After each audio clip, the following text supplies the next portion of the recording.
जय श्री कृष्णा दोस्तों। मैं सुनाने जा रही हूँ अहोई की कहानी, जिसका कार्तिक मास में बहुत महत्व है। एक साहूकार के 7 बेटा 7 बहुआं और एक बेटी थी। एक दिन सातों बहू और बेटी माटी लाने के लिए गई। मिट्टी में खोदते समय ननद के हाथ से स्याऊ का बच्चा मर गया। स्याऊ माता बोली कि अब मैं तेरी कूख बांधूंगी। ननद अपनी सारी भाभी ने कहा कि मेरे बदले कूख बंधवा लो। 6 भाभियाँ तो नट गई, पर छोटी भाभी थी जो सोची कि मैं नहीं बंधवाऊंगी तो सासू नाराज हो जाएगी।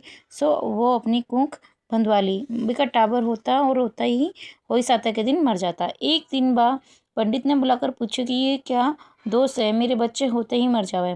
पंडित बोले कि तू सुरई गाय की सेवा किया कर, बा स्याऊ माता की भाई लिए जो तेरो कूख छुड़वा देगी। जब बा तेरा टाबर जीसी वह खूब सुदियाँ उठकर सुरई गाय की सेवा सारा काम करके आ जाती।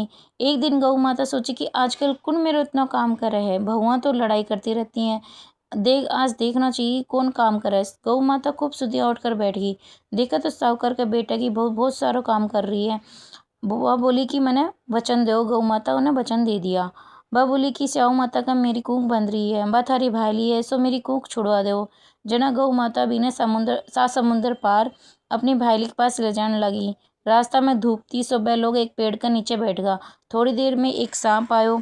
वह पेड़ पर गरुड़ पंखनी का बच्चा था, जिन्होंने डसने लग गया। साहूकार की बहू देख ली और सांप ने मार कर ढाल के नीचे रख दिया। गरुड़ पंखनी आई, आकर साहूकार की बहू ने चोंच मारने लगी। वह बोली कि मैं तो थारे बच्चा ने बचाया हूँ, सो मारा सांप ने मारो तो मैं तो जिवाया हूँ। गरुड़ पंखनी बोली कि तू मेरा बच्चा ने बचाया, सो कुछ मांग। वह बोली कि 7 समुंदर पार स्याऊ माता रहती है, मैंने उसके पास पहुंचा दो। गरुड़ पंखनी अपनी पीठ पर बैठाकर दोनों ने स्याऊ माता के पास पहुंचा दी।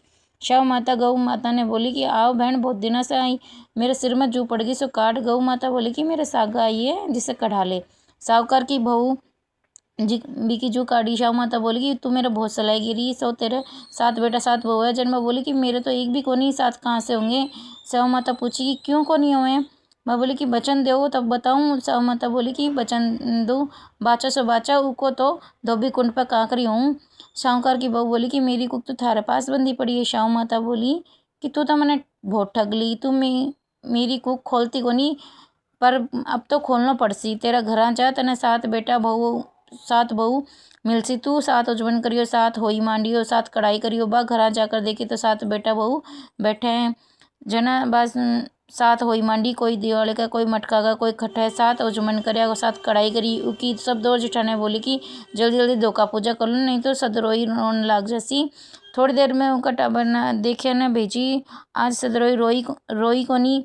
बच्चा आकर बोले कि माँ, आज तो चाची का होई मंडरी, खूब चुमन हो रहा है। जब दो जने दौड़ी दौड़ी आई, देखा तो बा अपनी कुक छुड़ा कर लाई। उन्हें पूछने लगी कहीं छुड़ाई, तो बोली कि तो कुक बांधनी कोनी थी, मैं तो बच्ची थी, सो बंधवा ली, पर स्याऊ माता दया करके मेरी खूह खोलती। ए स्याऊ माता, जिसे भी साहूकार की बहू की खूह खोली, भाई सब मारी खोली हो, कहता सुनता और कारा बरता सबके परिवार की कहानी। इसके बाद गणेश जी की या विनायक जी की कहानी सुननी चाहिए। सो विनायक जी की कहानी भी मैं सुनाऊंगी इसके बाद।